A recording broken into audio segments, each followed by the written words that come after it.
आज अयोध्या के मिर्जापुर ग्राम सभा में सदस्यता अभियान चलाया गया, जिसमें सैकड़ों की संख्या में लोगों ने आम आदमी पार्टी की सदस्यता ग्रहण की। जिला अध्यक्ष अनिल कुमार प्रजापति ने बताया कि जनता के बीच आम आदमी पार्टी का जबरदस्त उत्साह है। लोग आम आदमी पार्टी के साथ जुड़ना चाहते हैं और पार्टी के लिए काम करना चाहते हैं। साथ ही लोगों का यह भी कहना है कि आज़ादी के 75 सालों में एक ईमानदार पार्टी आई है, जिसने स्कूलों को, अस्पतालों को ठीक करने का काम किया है, जिसने दिल्ली में 200 यूनिट बिजली मुफ्त, महिलाओं को बसों में किराया मुफ्त और बहुत योजनाओं का लाभ दिल्ली की जनता को मिलना है। और अब तक पांचों विधानसभा में मिलाकर आम आदमी पार्टी ने 5000 सदस्य बना चुकी है और अभी हमारा सदस्यता अभियान 31 मार्च तक चलेगा। इस मौके पर प्रदेश व्यापार प्रकोष्ठ प्रदेश सचिव इसराइल घोसी, जिला उपाध्यक्ष संदीप पटेल, नगर निगम प्रभारी जुल्फिकार आलम, दिलीप वर्मा जी, समरजीत रवि यादव, कृष्ण कुमार प्रजापति, सुरेंद्र निषाद साथ ही आज सदस्यता अभियान में उपस्थित रहे। आज का कार्यक्रम सदस्यता अभियान को लेके चल रहा है। जैसा कि उत्तर प्रदेश के प्रभारी और राज्यसभा सांसद माननीय संजय सिंह जी द्वारा सभी उत्तर प्रदेश में सदस्यता अभियान चलाया जा रहा है और इसी क्रम में आज सदस्यता अभियान हमारा यहाँ अयोध्या में जो है मिर्जापुर माटी में चल रहा है और रुदौली में भी चल रहा है, मिल्कीपुर में भी चल रहा है।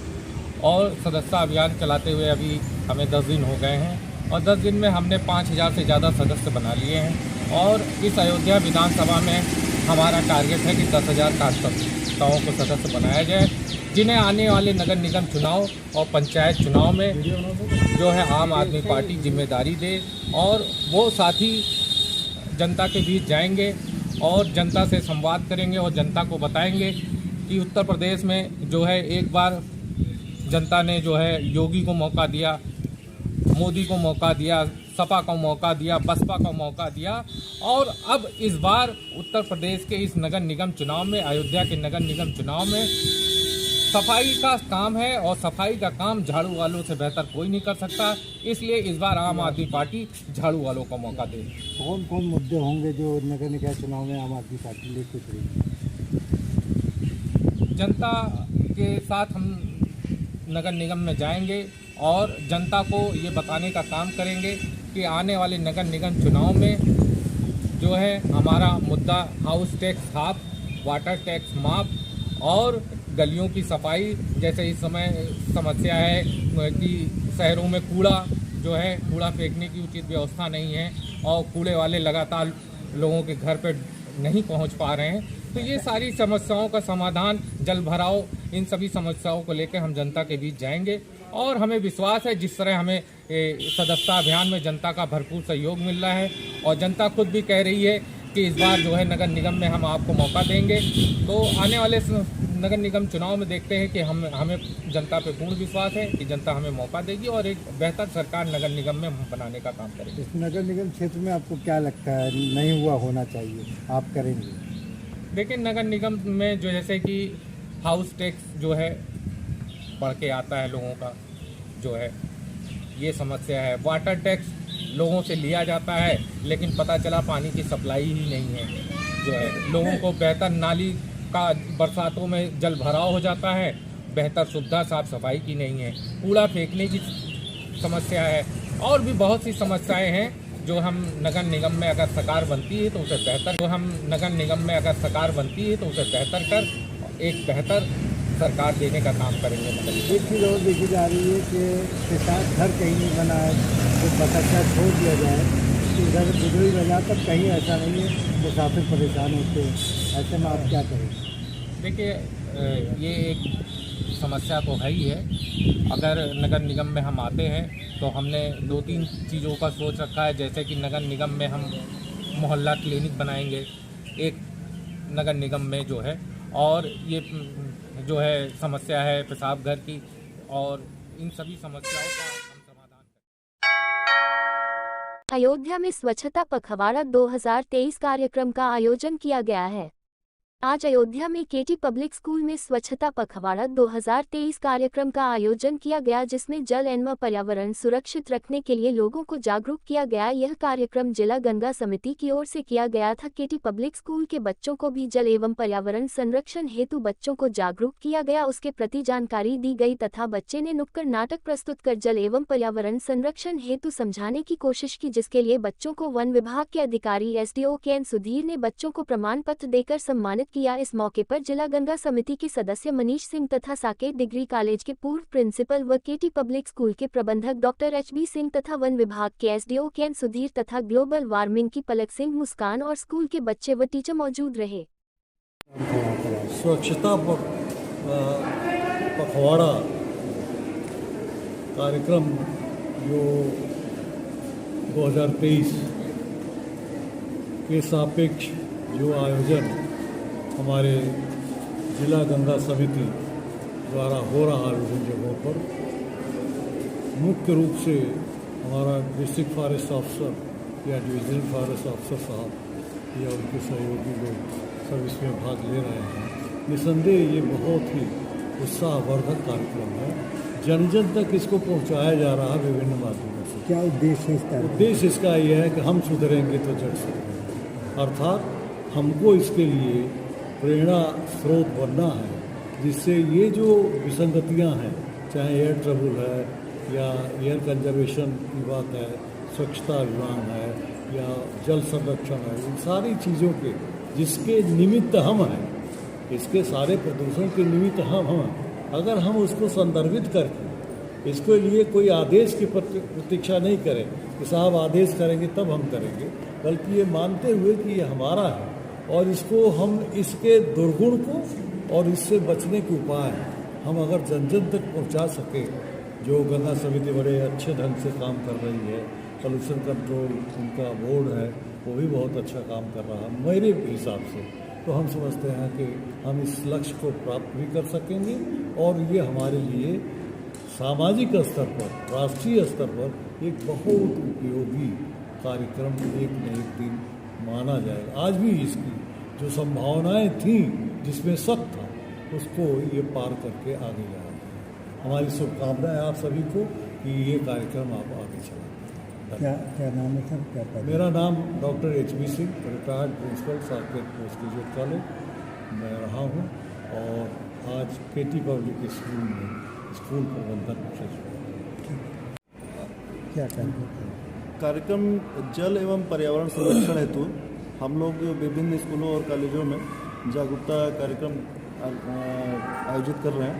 उसी संदर्भ में हम लोगों ने आज केटी पब्लिक स्कूल में पर्यावरण और जल संरक्षण पर बच्चों द्वारा नुक्कड़ नाटक का आयोजन कराया और लोगों को जागरूक करने का प्रयास किया। किस संस्था के तहत कार्यक्रम?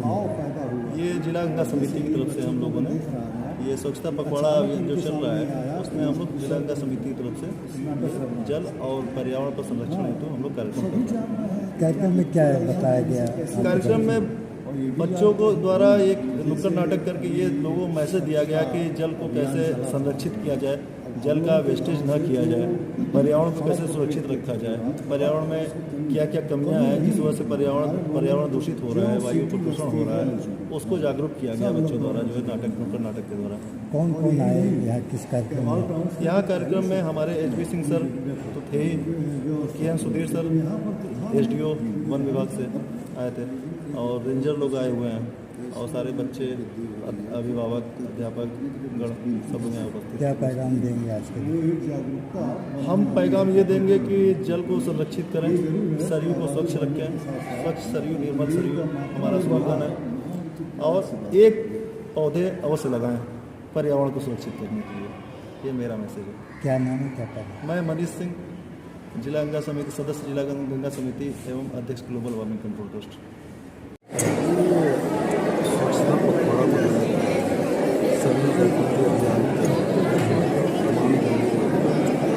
बच्चों को जागरूक करने के लिए, जोड़ने के लिए स्वच्छ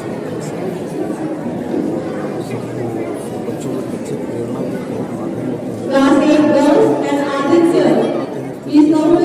इसका विस्तार होगा। कार्यक्रम कर रहे थे और जिसमें स्वच्छता पखवाड़ा के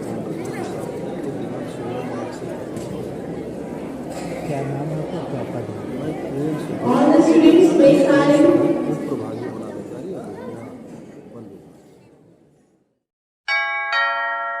मुख्यमंत्री अभ्युदय योजना के तहत जनपद अयोध्या में जी में 30 छात्र छात्राएं तथा नीट में लगभग 40 छात्र छात्राओं की निःशुल्क तैयारी कराई जा रही है तथा इनकी गुणवत्ता को सुधारने के लिए समाज कल्याण अधिकारी के दिशा निर्देश में आकाश कोचिंग से एमओयू करने के उपरांत छात्र छात्राओं को निःशुल्क पाठ्य सामग्री जीआईसी में आज वितरित किया गया।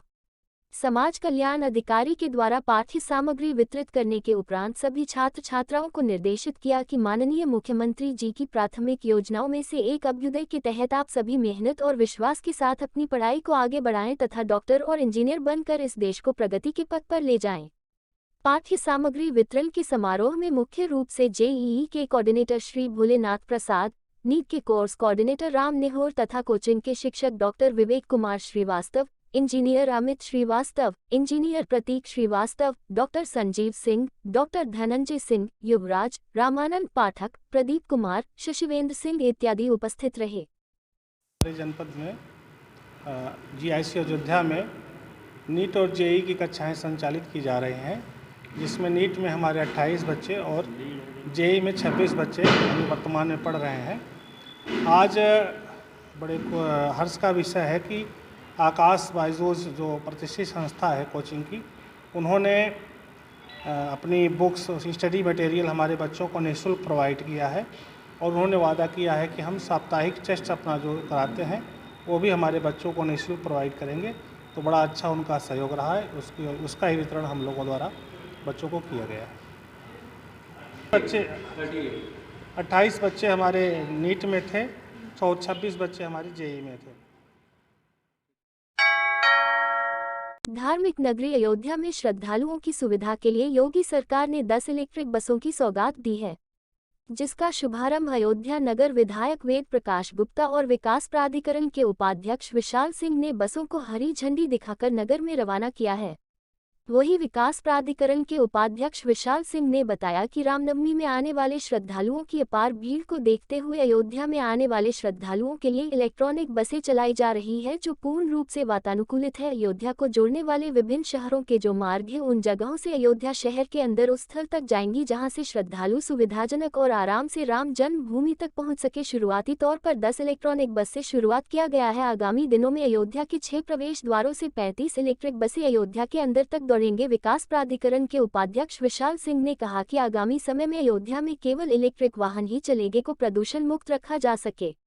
बता दें कि रामनगरी को प्रदूषण मुक्त रखने के साथ ही श्रद्धालुओं को बड़ी राहत मिलेगी। निजी ऑटो रिक्शा ई रिक्शा संचालक श्रद्धालुओं से मनमाफिक वसूली करते थे, जिसकी समय समय पर शिकायत भी सामने आती थी। भगवान राम की नगरी में श्रद्धालुओं को एक बड़ी राहत किराए को लेकर मिलने जा रही है, तो उसके अलावा उनकी सुरक्षा का भी इसमें पूरा ध्यान रखा गया है। पूर्ण रूप से वातानुकूलित इलेक्ट्रिक बसें नगर के विभिन्न प्रमुख चौराहों से श्रद्धालुओं को उनके गंतव्य तक पहुंचेगी। इसके अलावा श्रद्धालुओं की सुविधा के लिए 5 कैमरे लगाए गए हैं, जिससे श्रद्धालुओं की सुरक्षा और सामानों की सुरक्षा तो होगी ही, साथ ही रामनगरी की सुरक्षा को भी मजबूती मिलेगी। अयोध्या विकास प्राधिकरण के उपाध्यक्ष ने बताया कि आगामी दिनों में अयोध्या में केवल इलेक्ट्रॉनिक बसें ही चलाई जाएंगी, जिनकी संख्या 35 होगी। अयोध्या में बनाए जाने वाले सभी प्रवेश द्वारों से रामनगरी के उन स्थलों श्रद्धालु इलेक्ट्रॉनिक बस करिए पहुंचेंगे जहां से वह पैदल मठ मंदिरों के दर्शन पूजन के लिए सुविधा पूर्वक जा सके। इसके अलावा अयोध्या डिपो को भी 10 नई बसें शासन की तरफ से मिली है। अयोध्या से प्रदेश के विभिन्न शहरों समेत अन्य प्रदेशों में भी यह बसें चलाई जाएंगी। बार के रामनवमी के मेले में होने वाली अपार भीड़ को देखते हुए माननीय विधायक जी के सहयोग से और माननीय मुख्यमंत्री जी के आशीर्वाद से इस बार अयोध्या में आने वाले श्रद्धालुओं के लिए ये ई बसेस चलाई जाएंगी, जो पूरी तरह से वातानुकूलित है और अयोध्या के अंदर आने वाले विभिन्न शहरों से जो मार्ग हैं उनसे ये बसें लगाई जाएंगी और ये उस स्थान तक आएंगी जहां आने के बाद पब्लिक को पैदल पेडेस्ट्रियन मार्ग से दर्शन के लिए विभिन्न देवालयों में जाना होगा। और ये बसें अभी 10 बसें आज माननीय विधायक जी ने अभी उनको फ्लैग ऑफ किया है और आने वाले समय में यहाँ पर और ई बसेस आएंगी और 35 बसों को अयोध्या की एंट्री पॉइंट्स जितने भी हैं 6 विभिन्न शहरों से, वहाँ से आने वाली सभी जगहों पर, सभी रास्तों पर ये ई बसेस चलेंगी और श्रद्धालुओं को सीधा वो अयोध्या के अंदर लेकर के आएंगी, जहाँ से फिर वो पैदल विभिन्न देवालयों के दर्शन कर सकेंगे। कुल आने वाले समय में जो यहाँ की मांग होगी उसके अनुसार शासन स्तर से इस विषय में लगातार पत्राचार भी किया जा रहा है और आने वाले समय में अयोध्या में पूरी तरीके से इलेक्ट्रिक बसेस ही चलेंगी ताकि यहाँ का जो वातावरण है उसमें प्रदूषण ना हो और आने वाले श्रद्धालुओं को एयर कंडीशन बसेस की फैसिलिटी मिल सके। इस कार्य पर लगातार मंथन और कार्रवाई की जा रही है। माननीय मुख्यमंत्री जी अभी आए थे, समीक्षा बैठक की थी उन्होंने अधिकारियों के साथ और जनप्रतिनिधियों के साथ। आने वाले रामनवमी के इस पावन पवित्र त्यौहार पर हम श्रद्धालुओं को कैसे व्यवस्था है अच्छे से अच्छे दे सकते हैं, पानी की, सड़क की, बिजली की, और उनको ट्रांसपोर्टेशन की कैसे वो आएंगे विभिन्न स्थानों से और कैसे सुरक्षित पहुंचेंगे। तो अभी तुरंत रामनवमी का मेला एकदम सामने था, इसलिए अभी 10 बसें लखनऊ से भेजी गई हैं जो संचालित होंगी विभिन्न पॉइंट से, जिससे कि लोगों को आने में, श्रद्धालुओं को हर रोड से जो अयोध्या को आती है ये बसें लगेंगी और ये अयोध्या के अंदर उन पॉइंट्स पर जहाँ से एंट्री बैन है उस पॉइंट तक ये आएंगी। उसके बाद लोग पैदल अंदर अयोध्या के अंदर आ जाएंगे। तो ये एक सुविधा श्रद्धालुओं के लिए, यात्रियों के लिए, पर्यटकों के लिए की गई है। और भविष्य में जो योजना है करीब 35 बसें इलेक्ट्रिक बसें अयोध्या में चलेंगी जो विभिन्न रूटों पर चल के जो 6 द्वार अयोध्या के बन रहे हैं, जो अयोध्या की एंट्री पॉइंट्स बन रहे हैं, जहाँ पार्किंग बन रही है, मार्केट बनाएंगे, वहीं से ये बसें चलेंगी और अयोध्या के लिए आएंगी और वापस जाएंगी। और तब तक टेम्परेरी रूप से ये बस अड्डा जो अयोध्या का है इस पर ये बसें खड़ी होंगी, यहीं से संचालित होंगी।